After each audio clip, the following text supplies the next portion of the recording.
பிறந்தீர்கள்? உங்களை எனக்காக பிறந்து வைத்த தெரியுமா? முதலில் நீங்கள் எனக்காக பிறந்தீர்கள். நாங்கள் எனக்காக பிறந்தோம். இந்த எரிகிற அக்கிரித்தியில் ஏன் பிறக்க வேண்டும்? ரத்னாபுரி கோட்டை ஆளக்கூடிய மாதாவுடைய அரசன் அளிப்பதற்காக நான் பிறந்தேன்ப்பா. ரத்னாபுரி கோட்டை ஆளக்கூடிய மாதாவு என்ற ஒரு சூரன், அவனை ஏன் நீங்கள் அழிக்க வேண்டும்? அவர் வரநோக்கி நான் சுகபெருமனத்திலே எப்படி ஒரு பெண்ணு அங்கத்து வழியாக பிறந்தவன் யாருமே அடிக்க கூடாது என்று வளர்த்து வாங்கிவிட்டான். வாங்கி தேவர்களெல்லாம் சிறைப்பிடிக்கப்பட்டான். தேவாதி தேவர்களெல்லாம் 33 கோடி தேவர்களை சிறைப்பிடித்து விட்டான். ஆகவே சிறைப்பிடித்து அதாவது மகாவிஷ்ணு தன்னிடத்தில் நிரூபிக்க கண்ணன் ஸ்ரீமந்த நாராயணன் தேவர்களை பார்த்து தேவர்களாம் ஒன்று சேர்ந்து ஒரு குருவாகியே யாரு தம்பிகா திருமண குருவைத்து அவர் தலைமையில் வைத்து ஒரு யாகத்தை செய்து அந்த யாகத்து வழியாக நான் அக்கினியிலே பிறந்தவா. அக்கினியில் பிறந்த நாள் அதிவீரவன்னியன். அதிவீரவன்னியன் நெருப்பிலே பிறந்த நாள் வீரவன்னியன். அரைக்குமாங்கோட்டையை அழிக்க பிறந்த அகோர ருத்ரவன்னியன். வீரவன்னியன் அப்படி பிறந்து நான் அந்த மாதாவை அழிக்க நான் மடிக்க நான் துணிந்தேன் புறப்பட்டேன். அப்ப சொல்கிறாய் என் தாய் தந்தைகள், ருத்ரவன்னியா நீ சொந்த ஆகாதி மறு யாகத்தை செய்ய வேண்டும். மறு யாகத்திலே 4 மன்னர்களை பிறக்க செய்யாதான் சரி அந்த மாதாவை அழிக்க முடியும். அப்படியா? ஒருவனாக சென்றால் அரக்கர்களை அழிக்க முடியாது. உனக்கு உனக்கு துணைக்கு ஆள்களை திரட்டி போய் என்றால் பழைய திரட்டி போக வேண்டும். அதனால் உனக்கு பக்கபலமாக எங்களை பிறக்க வைத்திருக்கிறீர்கள். உங்களுக்காக பிறக்க வைத்தேன். அதாவது படையை திரட்டி பக்கபலமாக தம்பிமாக 4 பேர் பிறக்க வைத்து 5 பேர் சேர்ந்துதான் போனாதான் மடிக்க முடியும். ஒருவருக்கு 5 பேர் துணையாகிவிட்டோம். ஆனால் புறப்படுவோம். அந்த வாதாபி அசுரன் இருக்கும் இடம் எங்கே? ரத்னாபுரி கோட்டை பாரு. அது எங்க இருக்கிறது? கடலுக்குள்ள கண்ணபுரனாக நடுக்கடலில் அதாவது கோட்டை கட்டி அதில் அவன் அரசாட்சி செய்து வருகிறான். வெள்ள குதிரை மீது ஏறுவோம். வேட்ட நாய் துணையுடன் புறப்பட நான் செல்வோம். தம்பி, அதற்கு முன்பதாக தாங்கள் அக்கினியில பிறந்தவர்கள், அதாவது வன்னீர் குலத்தில பிறந்தவங்க. உங்களுக்கெல்லாம் முறையாக ஒரு பெண்ணை திருமணம் செய்து பிறகுதான் நீங்க சண்டைக்கு போகணும். எங்கள் 4 திருமணம் செய்ய வேண்டுமா? உண்மையாகத்தான். திருமணம் செய்த பின் தான் நீங்கள் சண்டைக்கு போகணும். அப்படியா? ஏன் என்ன காரணம்? நீங்க அதாவது வன்னீர் குலத்தில பிறந்தவங்க, ஒருவேளை எதிரியோட கையில நீங்க மாண்டு மணிந்து விட்டா கண்ணி கலியாதவன் கண்ணி கோணம் என்று கமித்து நிமித்தி போடுவாங்க. யாரையும் தோல்வியும் வீரனுக்கு ஜகஜம் என்றால் வெல்லலாம். ஒருகால் எதிரியின் கையால் மாண்டு விட்டால் கமித்தி நிமித்தி போடுவார்களா? உன் அண்ணாவை அப்படி ஒரு காரணத்துக்காகத்தான் என்னை திருமணம் முடித்தார்கள். சரி அண்ணி, உங்கள் சொல் பிரகாரம் இதோ எங்களுக்கு 4 திருமண ஏற்பாடு செய்யுங்கள். பிறகு நான் செல்வோம். எங்களுக்கு ஏத்த பெண் சென்று பார்த்து வாருங்கள். நீங்கள் 4 ஒன்றுமையாக பிறந்திருக்கிறீங்க. உங்களை திருமணம் செய்யக்கூடிய பெண்கள் எங்க இருந்தாலும் சரி, உங்களுக்கு ஏற்ற பெண் அவர்களும் ஒரு வயிற்று பிள்ளையாக இருக்கணும். நானும் உன் அண்ணனை இப்பொழுதே சென்று ஒரு நாடாக சென்று இந்த வன்னியனுக்கு ஏற்ற பெண் எங்க இருக்கிறார் என்று உங்களுக்கு ஏற்ற ஒரு துணைவியை நாங்கள் தேடி ஆகட்டும். இதோ நாங்கள் விஜயநகர பட்டணத்தில் அரண்மனையில் இருக்கிறோம். போய்விடுங்களப்பா.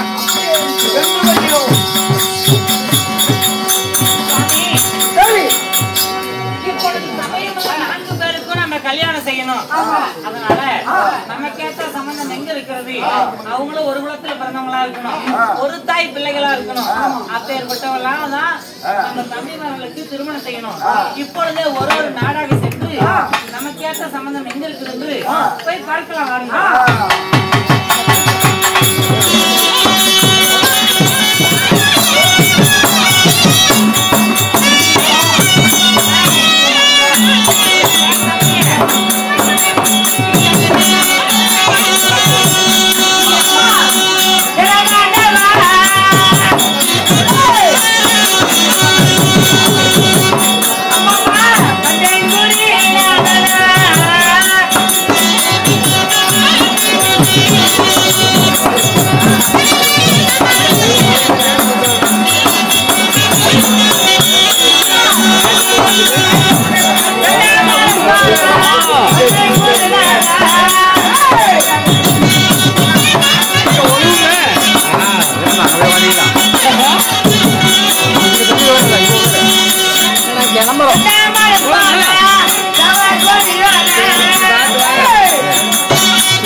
கம்பெனி பண்ணாட்டம் சரி. பலவரன்னு வாழ தள்ளாட்டம் ஆ.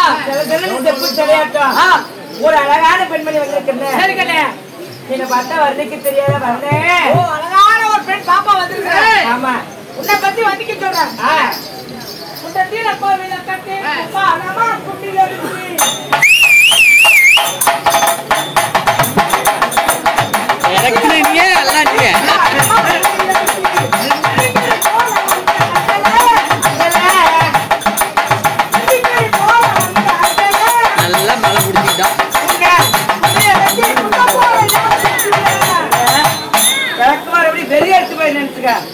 அம்மாடி அம்மா அப்படி இருந்துட்டாலும் தங்களுடைய வாட்சி மிகவும் முடிந்தது.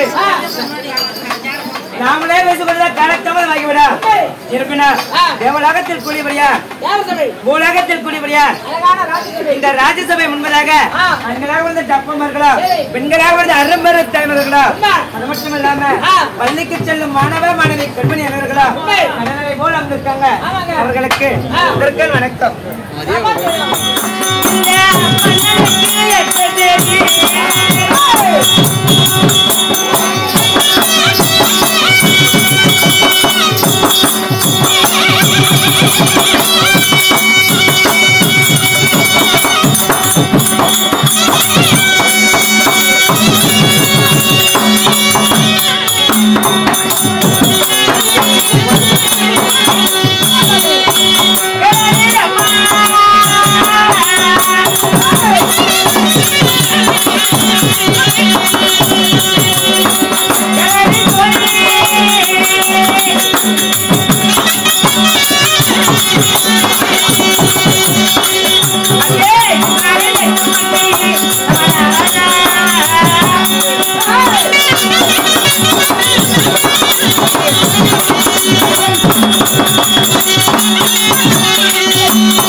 மச்ச விளையழகி உச்சமில்லாத ரூபி என்னுடைய பெயரோ இந்திராணி என்று தெரிவிக்கிறார்.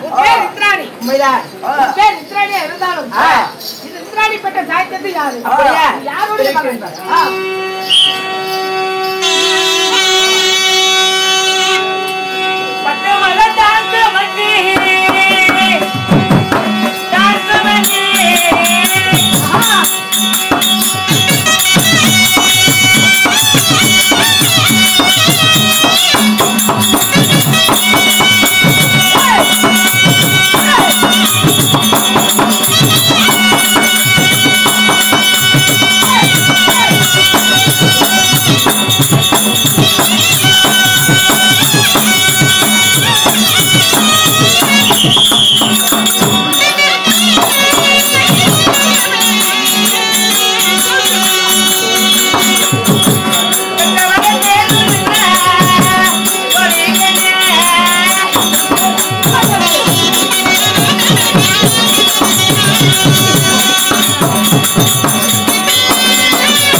பாய் ரத்னாடிகள் சரி அங்கத்தே சுந்தர தாய் தந்தை யாத்திரமா யாரம்மா அம்மா என்னுடைய தந்தையார் பெயரும் சுரவி என்று தெரிவிக்கிறார். தந்தையார் பெயர் சுரவி சுரவி. உண்மைதான். சரி அம்மா என்னுடைய தாயார் பெயரும் காந்தா என்று அறிகிறார். தாயார் பேர் காந்தா. உண்மைதான். தந்தையார் சுரவி. உண்மைதான். சுரவிக்கு காந்தாவுக்கும் சுரவிக்கு எத்தனை பேர்? அம்மா நாங்களும் 4 பேர் விழுந்தோம். சுரவிக்கு காந்தாவுக்கும் 4 பேர். சரிம்மா. அம்மா நாங்களும் 4 பெண் குழந்தைகள். சரி யாரா தெரியுமா? அக்காவட்ட இந்திராணி, அம்மா தாரணி, பூரணி என்று சொல்லக்கூடிய தாரணி, பூரணி, சுந்தரி, மூவர், இந்திராணி 4 பேர் என்று சொல்லக்கூடிய அம்மா நாங்களும் அக்கா தங்கை 4 பேர் பிறந்தோம். அப்படி இருந்தாலும் நாங்க என்ன தேசத்தை ஆண்டு வரோம் தெரியுமா? சொல்லுமா. காந்தார தேசத்தை ஆண்டு வருகிறோம். உங்க நாடு காந்தார தேசம். 4 பெண்கள் பிறந்து வாழ்ந்திருக்கூடிய நாடு காந்தார தேசம். அந்த தேசம் உங்க நாடு. சரிம்மா. அம்மா அப்படி காந்தார தேசத்தை வாழ்ந்து வந்தாலும் தினந்தோறும் எங்களுக்கு என்ன வேலை தெரியுமா? என்னமா வேலை? சென்று கருமலைகளை எல்லாம் மறைத்து வந்து சரி தாய் தந்தையோட வரத்தை வழங்குவது வழக்கம். 4 பேர் அக்கா தங்கச்சி 4 பேரும். உண்மைதான். சரி அப்படி இருந்தாலும் தாய் தந்தையுடைய பலத்தை வழங்க வேண்டும் அல்லவா? நான் ஒண்டி உறவுல போனா சரி தாய் தந்தையோட பலத்தை வழங்க முடியாது. என்றுக்கும் இனவரையாவது இருப்போம். அதனால நான் ஒண்டி உறவுல போனா தாய் தந்தை சங்கடம் நினைப்பா. அதனால என் தங்கைமார்கள் அனைவரும் அழைத்து வா. பிறகு அப்பா அம்மாவை சந்திப்போம்.